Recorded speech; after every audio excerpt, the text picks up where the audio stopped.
It is nice to see that this 2025 Orioles team still has a little bit of life left in them as they secure the series win over the Mariners on Thursday. And I'll recap it coming up on this episode of the Locked On Orioles podcast.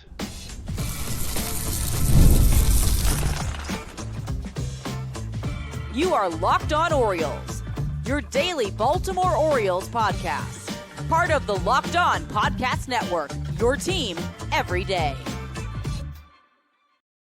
Hey there, Orioles fans. Today is Friday, August 15th, 2025, and welcome back into the Locked On Orioles podcast, part of the Locked On Podcast Network, your team every day. As always, I'm your host, Connor Newcomb. And coming up on today's episode, we are going to recap the Orioles' 5-3 victory over the Seattle Mariners on Thursday to clinch the series against the M's and take 5 out of 6 against Seattle in the season series. I'll get you the 5 things you need to know from that one, including another good start from Tomoyuki Sugano, some key hitting from the O's, and some big outs from some unlikely sources in that Orioles bullpen. Then we'll talk a little bit more about that bullpen. Been a while since I did an edition of the Orioles Bullpen Trust Power Ranking. So those are coming back today.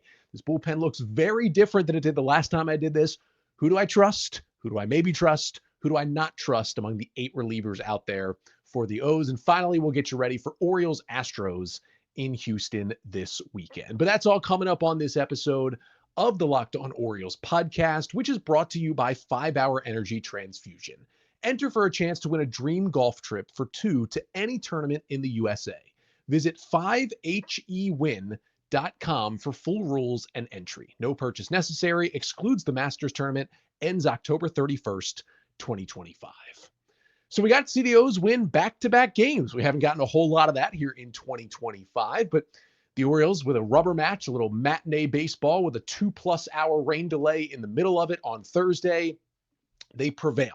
Orioles 5, Mariners 3, the final score from this one, as the O's take 2 out of 3 in this series and get to 55 and 66 on the season. And after they swept the Mariners in Seattle in June, they take 5 out of 6 in the season series against a team that is going to the playoffs probably and is trying to win the AL West. And if the Mariners come up short of the West or even somehow come up short of the postseason, they're probably going to look back at losing 5 out of 6 to this Orioles team this year and look at that as the thing that kind of sunk them this season. But I'm going to get you the 5 things you need to know from this Orioles victory on Thursday. And the first thing you need to know is Tomoyuki Sugano is continuing to find his form. And he pitched really, really well on Thursday. Really only came out of this game because of the rain delay. When the rains came in the 6th inning, Sugano was at 5 1/3 scoreless, 3 hits, 2 Ks, and a walk on 81 pitches. I mean, he clearly was going to be allowed to finish the 6th. And I mean, maybe come back out for the 7th, depending on how efficient he was getting those final 2 outs of the 6th inning. Now, the 1 base runner he allowed, the single in the 6th, that did come around to score after the rain delay. So he ends up getting charged with that 1 earned run.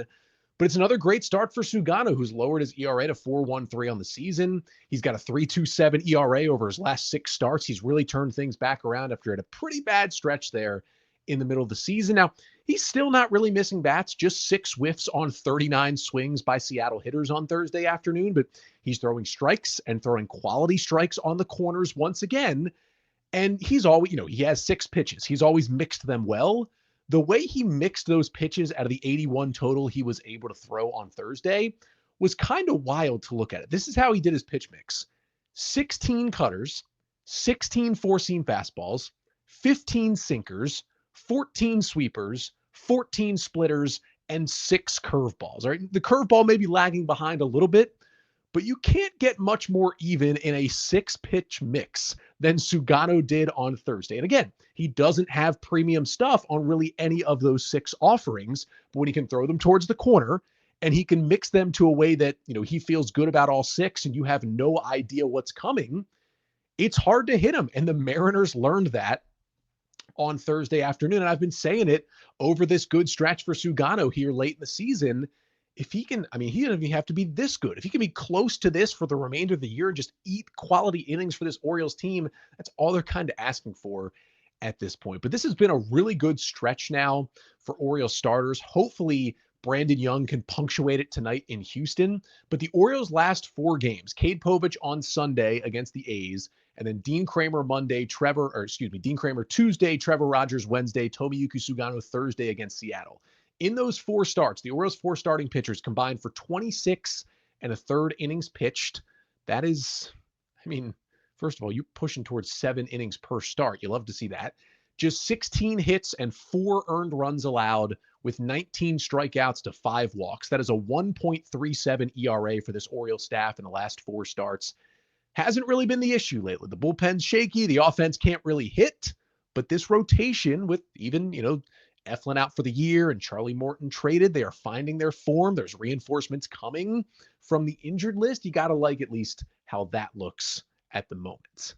Second thing you need to know from this Orioles win is it was kind of nice to see the Orioles make another team look bad fundamentally, especially on defense. And that's really how the Orioles scored their first 2 runs of this game. It was 0-0 heading into the bottom of the 4th, and the Orioles got a rally, got a couple of runners on, and there was 2 outs, and a breaking ball in the dirt from Logan Evans got away from catcher Mitch Garver.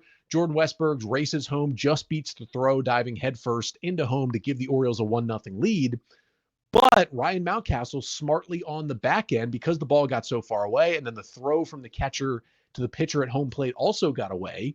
Mountcastle went from first to third on that wild pitch, which ended up being huge later in the inning, because Daniel Johnson then draws a walk. So you again have runners on the corners with 2 outs with Jeremiah Jackson at the plate. And Johnson takes off for second. The Mariners throw through, and Johnson decides, I'm going to try to get in a rundown, do kind of the old little league play that you still see major league teams do as well. I'm going to try to get in a rundown. It's okay if I'm eventually tagged out to end the inning, as long as the runner from third can cross home plate before that happens and we can get the extra run across. That was Daniel Johnson's plan. But Johnson and then Mountcastle on third were too good, because Johnson gets into the rundown. Mountcastle breaks. Josh Naylor throws the ball home. Mountcastle slides in safely, and Johnson scampers in safely to second base. They get the run. They continue the inning, and then Johnson gets knocked home on a single to make it 3-0. And those are the kind of plays. It's not like the Mariners made any kind of awful gaffe in those 2 plays defensively that scored the 2 runs, but they weren't perfect. They weren't fundamentally sound, and the Orioles took advantage. It seems like a lot of times this season, it's been the flip side, right? Other teams have taken advantage of the Orioles not being fundamentally sound. So that was a nice change of pace. And for Mountcastle, it's the second time. Now, that's technically a steal of home, right? It's not a straight steal of home, but it's the second time he's stolen home this year. Becomes just the 4th Oriole ever to steal home twice in a season. Funny part is, the last time Mountcastle stole home was in late May, and that was the play he injured his hamstring on, which then kept him out for 2+ months until he recently returned. Luckily, he didn't get injured this time, and the Orioles added to that lead. Third thing you need to know from Thursday is that it was another big game from Jeremiah Jackson. I mentioned that Daniel Johnson got knocked home in the 4th. That was Jeremiah Jackson. Little bloop RBI single off Mariner starter Logan Evans. Made it 3-0, kind of capped off that 3-run 4th inning for the O's, and also made a great defensive play, getting the start in right field. In the first inning, Josh Naylor lines a ball off the right field wall. Jackson gets over to it perfectly, picks it up cleanly with a bare hand, spins and fires a throw all in one motion. It was a 2-hopper, but it was perfectly on line to the bag for Gunnar Henderson, where he was waiting to slap the tag on Josh Naylor to throw him out at second, his second outfield assist since being called up by the Orioles. And I know all anyone wants to think about, and they want to have no more information, was Jeremiah Jackson, of course, dropping that fly ball in Wrigley in one of his first games in the big leagues out there in right field. He's been more of an infielder than an outfielder in his big league career, and he's still kind of fully learning that position. And I know a lot of people love to judge by just the very first thing they see, but if you look past that, he's actually been pretty good defensively in right field since that play. He's been swinging the bat fairly well. Of course, had the hit here, had the big, 2-run Little League homer on Wednesday night. He can hit. He can run a little bit. He can play the infield and the outfield. Jeremiah Jackson, who's only 25 years old, has major league options. He can be cost controlled for a while. He is setting himself up to be the Ramon Arias replacement on the roster in 2026 and potentially beyond, if he can be a productive player. Now, he won't be the infield defender that Arias was, but he could be the hitter he was. He's much younger. He's much faster, and he can also play the outfield. There's a scenario, I'm not saying it's going to happen, we're a long way from this, but there's a scenario where Jeremiah Jackson is actually a better version of Ramon Urias for this Orioles team long term. Fourth thing you need to know from this O's win is that Gunnar Henderson got himself another extra base hit, had an RBI double the other way down the left field line in the fifth that put the Orioles up 4-0 at the time. A Ryan Mountcastle sac fly later made it 5-0, but that is 5 consecutive games for Gunnar with an extra base hit, which is a new career high for him. Had the home run on Saturday in the first inning against the A's, and then 4 straight games with a double since then. Now, it's nowhere close to any kind of big league record or even this year's record. This season's record is Taylor Ward of the Angels, had 10 straight games with an extra base hit back in May. That's the highest streak of 2025 in the majors so far. But for Gunnar, it just continues how red hot he's been after a slow start to the season, right? He's hitting right around 300 with a 139 WRC plus since May 1st. It was just a tough April, right? He had that midsection injury, started the year on the IL. When he came back, he basically didn't get any at-bats in spring training. So when he returned off the injured list in early April, those first 2 to 3 weeks were basically Gunnar's version of spring training, him getting his feet back under him, getting set, getting healthy again. And that basically took until the end of April. And yeah, he had an 83 WRC plus in April, but since then he's basically been your normal star level Gunnar Henderson, which has been awesome for this Orioles lineup. Not much help around him at the moment, but really, really good to see him swinging the bat just as well as we have seen in the past. And the fifth and final thing you need to know from the Orioles series clinching 5-3 win over the Mariners on Thursday afternoon is that the Orioles bullpen, after the rain delay, found a way to get 11 outs and secure the win. It was 5-0 with 1 out in the top of the 6th when the skies just opened up and we experienced a 2-hour, 18-minute rain delay in the middle of this game. Luckily, it was a 1:00 game. That's when it's much better to have a 2+ hour rain delay. When you get a 6:30 game with that, things are not very pleasant. But Ricar Garcia took the mound in the top of the 6th when play resumed and immediately allowed a 2-run homer to Julio Rodriguez, which is why that inherited runner scored on Sugano's line, and he got that 1 earned run and then finished the inning. Keegan Aiken put up a 0 in the 7th, but it wasn't pretty and did allow 2 base runners. Cade Stroud had a scoreless 8th, did have a ball smoked at 110 off the bat that turned into an out. And then we've been saying it, right? How about Dietrich Enns for closer? Well, he got the chance. Bunch of lefties due up in the top of the 9th. Orioles leading 5-2. Dietrich Enns, who's been amazing in an Oriole uniform, comes out there and wasn't great. Single, fly out walk, and it's bases loaded, 1 out in a 5-2 game. He gets a ground ball to second that should have been a double play. Jackson Holliday kind of freezes for a second. The Orioles only get 1 out, 1 run scores, but Enns luckily gets Josh Naylor to ground out on the first pitch with the tying run at first to secure the 5-3 win. He gets the save. Now, was Thursday another instance of one of my biggest, I would say, away from data and analytics baseball takes is that the 9th inning is just different for a reliever. You could be awesome as a middle reliever, as a long guy, as a setup man. You could be amazing in all these suits. The 9th inning in a save situation is just a different animal, and there are only a certain group of guys who can really excel there. And for Dietrich Enns, it's different, right? He's a 34-year-old journeyman. He's never even really been a setup guy or anything, but he had been great lockdown, even in setup roles for the Orioles. And then he gets the 9th, and he looks like a completely different pitcher. Now, he still gets the save. Luckily, he had the 3-run cushion, but that's some of the reason why I think Yennier Cano and Keegan Aiken have struggled in those save situations they've gotten over the past couple of weeks. It takes a different kind of person to do well in the 9th as a true closer. And I don't think Dietrich Enns is any kind of closer of the future. He might be the closer of right now. And so far, the first test was passed, ? But he does get it done, get the O's the win on Thursday and the series win, which is nice to see. It's their first one since the trade deadline, which it's been a little rough sledding since the Orioles obviously traded away 9 players from their big league roster. But the Orioles get the win, and it is due to the help of the Oriole bullpen, right? They did allow a couple of runs, but they got the final 11 outs, and they've certainly been shaky, which, to be expected when you trade away that many relievers. So for the first time post-trade deadline, let's do the Orioles Bullpen Trust Power Rankings. That's coming up next.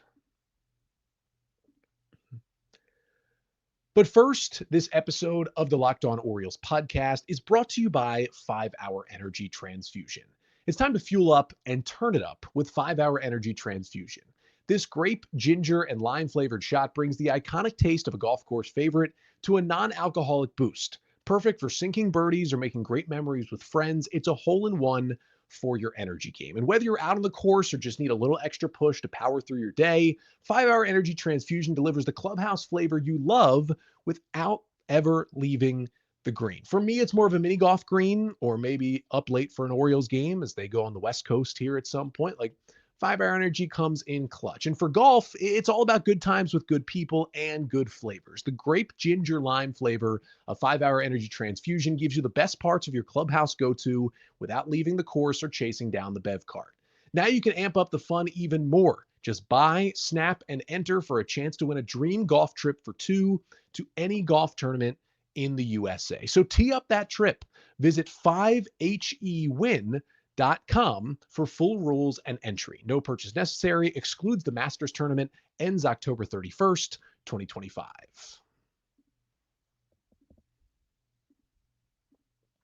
So the Orioles got the win on Thursday with the help of their bullpen after the long rain delay. And the pen was not perfect. They did throw 3 2/3 innings. They allowed 2 runs, but they were able to escape with the victory. And it's been a lot of white knuckling for this Oriole bullpen over the past couple of weeks, and that is to be expected. In or around the trade deadline, the Orioles dealt away, 4 relievers. Gregory Soto goes to the Mets. Seranthony Dominguez goes to the Blue Jays. You send Andrew Kittredge over to the Cubs, and Brian Baker was traded to the Rays. And, we've already talked a lot about why they made those deals, but they knew it was going to leave their bullpen in a worse place moving forward this season. What you didn't know is that Felix Bautista would go down with what seems to be a serious shoulder injury. We don't know the full extent yet, but we do know he is done. He is out for the remainder of the 2025 season. So you could make a serious argument. The Orioles are without the guys who were their 5 best relievers to begin the season, or at the very least, when you look at their season as a whole. Soto, Dominguez, Baker, Kittredge, Bautista. Maybe the only argument you could make is that Aiken is better than Kittredge because Kittredge missed a couple of months. Other than that, though, that at worst 5 or 6 top relievers gone off your team. That is a jolt to the system for a bullpen. We did not expect this team to be locking it down at the end of games after that happened, especially when Felix went down. It's been up and down. There's a lot of guys getting chances, trying to prove themselves. They belong on this team. Can be a piece of next year's bullpen as the Orioles look to rebuild it. But what I haven't done in a while is the Orioles bullpen trust power rankings. How this works is I take the 8 relievers currently on the Orioles active roster, and I put them into 3 categories. Number 1 is the trust category. If the O's were to put this guy in anywhere from a semi-big to a big-time spot in the game, I'm trusting they're going to get the outs they need to get the hold, the save, secure the win, whatever it may be. The maybe trust category, you find a lot of different guys. Maybe it's someone who's pitching well in low leverage, but we just haven't seen him in high leverage. It could be someone who just hasn't pitched for the Orioles much. Maybe he just got called up or acquired.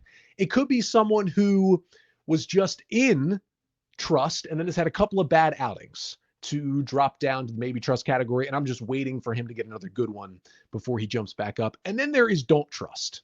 That one's pretty self-explanatory. When this player comes in the game, I don't expect much, and I don't want that player anywhere near a high leverage situation. So let's start with the trust category. I, down to the wire, had only 1 reliever in this category, but I decided to put a second in there. Now, the first one, who was going to make it either way, and as weird as this sounds, is the best reliever in this Orioles bullpen right now. It is quietly the one major leaguer the Orioles actually acquired on trade deadline day. That is 34-year-old left-handed pitcher Dietrich Enns is in the trust category. And you know what? Tony Mansolino clearly trusts him too, because he gave him the save chance on Thursday. And while it didn't look pretty and he loaded the bases and he allowed a run, he got those 3 outs, got the save, and secured the Orioles win on Thursday. And as an Oriole, that was by far Enns' worst outing as an Oriole, and that one came up with a save. That is how good he has been since coming over from the Tigers. 5 appearances, 6 and a third innings, 9 hits, 2 earned runs, 12 strikeouts to just 1 walk. Him walking Cal Raleigh as a pinch hitter in the ninth on Thursday was his first walk as an Oriole, and he had 12 strikeouts before he had that first walk. And before Thursday, like his last 2 appearances was him holding a 1 or 2 run lead with dominant strikeout stuff in the 8th inning. Like that's pretty impressive. Then he gets the save Thursday. He's pitching in high leverage. The stuff looks good. He's getting lefties and righties out from the left side of the mound. Like I like the changeup. I like the fastball. I'm not sold on the breaking balls yet, but it's an interesting mix. I mean, we will see how this all turns out for Enns, for the Orioles. Like if he continues the year in this kind of role where maybe he's not like the closer, but he's the top guy they go to. Because to be fair, there were a lot of lefties coming up for the Mariners. That's some of the reasons probably why they went to him. But, you know, you have a lot of team control of Enns, but he is also out of minor league options. So it makes all those years of team control a little less appetizing when you can't just freely send him to AAA. Like you got to hold him. And if you don't, you're going to put him on waivers and someone else is probably going to pick him up, which is why the Tigers DFA'd him and the Orioles got him earlier this season after he pitched in the KBO and NPB for the last 3 seasons before coming back to the States this year. So it's going to be interesting how this plays out. He's also 34. You know, there's a lot of Albert Suarez going on right here. There's like a weird amount of Albert Suarez happening right here with Dietrich Enns. Maybe he can give the Orioles stick around for next year and give him one good season like Albert Suarez did. Like that would be awesome as well, but he's in trust. And I initially only had Enns in this category, but I decided at the last minute, I'm going to move him up. When I started making my rankings before Thursday's game was over, I only had Enns. And I had Cade Stroud and maybe Trust, and I said I want to see him in high leverage. He hasn't been in high leverage all year. If he's successful in high leverage, I'm going to move him up. And it wasn't the prettiest thing, but in the top of the 8th inning with a 5-2 lead, Cade Stroud comes in and gets a 1-2-3 inning against the Mariners. I have decided to just bump him over the threshold and put him in the trust category. Stroud, the rookie, 2019 draft pick out of West Virginia. Since August 1st, with kind of like the recent, you know, since the deadline basically and spots opened up, 3 2/3 scoreless, no hits, a strikeout, no walks. I mean, he's only allowed 2 earned runs in 11 1/3 innings for the Orioles in the majors this year.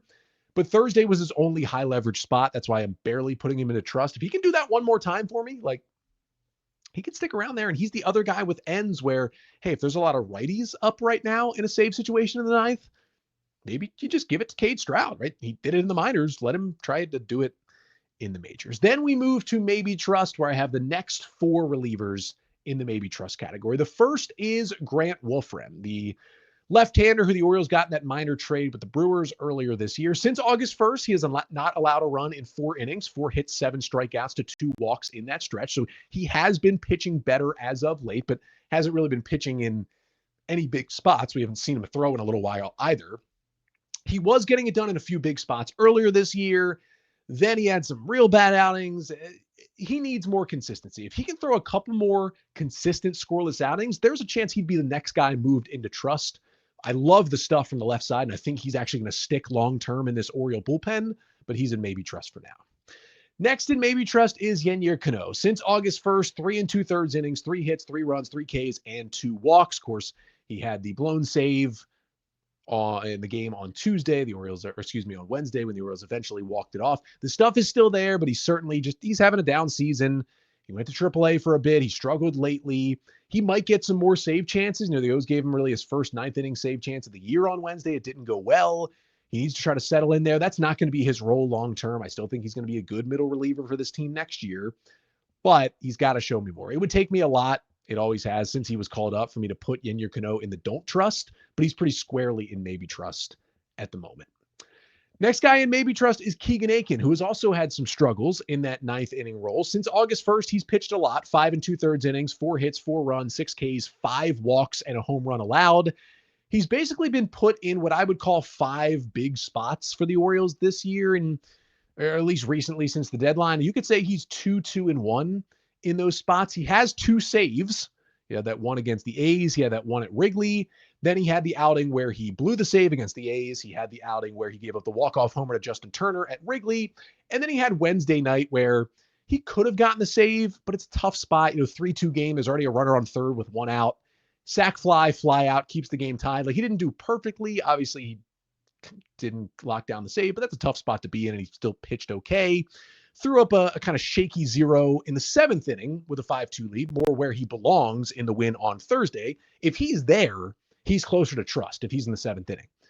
If he's closer to the 9th inning, that's where he belongs in maybe trust. And either way, he's walking guys. And that's the issue. Keegan Aiken has been, since he got moved to the bullpen and became a really good reliever for this Orioles team over the past handful of years, it's because he's thrown a lot of strikes. He is not throwing a lot of strikes right now. That is concerning. He's in maybe trust. And the final guy in maybe trust is Rico Garcia, mostly in the category of we just haven't seen much yet. He threw a scoreless 9th inning with the O's down 1-0 on Tuesday. Came in after the delay on Thursday, immediately gives up a 2-run homer to Julio Rodriguez, but then gets the next couple of outs to keep it a 5-2 game and finish off the 6th, and that was it for him. So I just want to see some more. He was pitching really well for the Mets before coming over to the Orioles on waivers. We'll see. Then to the don't trust category, where we find our final 2 relievers. The first one is Yaramil Geraldo. Now, Geraldo is not squarely in don't trust, and if his next outing is a good one, I could certainly bump him up to maybe trust. But since August 1st, Geraldo has pitched 4 innings. He's allowed 6 runs, only 3 of them earned on 5 hits, 4 Ks, a walk, and 2 home runs. The stuff is good, but he really hasn't pitched in high leverage, really hasn't had a great outing yet, and the home runs have been an issue as well, so that's why he's down here in don't trust. And then the final guy in don't trust is Corbin Martin. Since August 1st, it's been a mess. 2 1/3 innings, 7 runs, 9 hits, 3 Ks, 2 walks, and a homer. Had that outing where he allowed all 6 batters he faced to reach against the Phillies and did not record an out. Had another tough outing against the A's on Saturday. Funny part is, like, before Dietrich Enns got the save on Thursday, Corbin Martin was the only new guy who had recorded a save since the deadline. He had that crazy white knuckler where he closed it out against the Blue Jays, and he was looking really good, like he was going to be a piece. And then his last 2 outings, it's just been a disaster. He's completely fallen apart.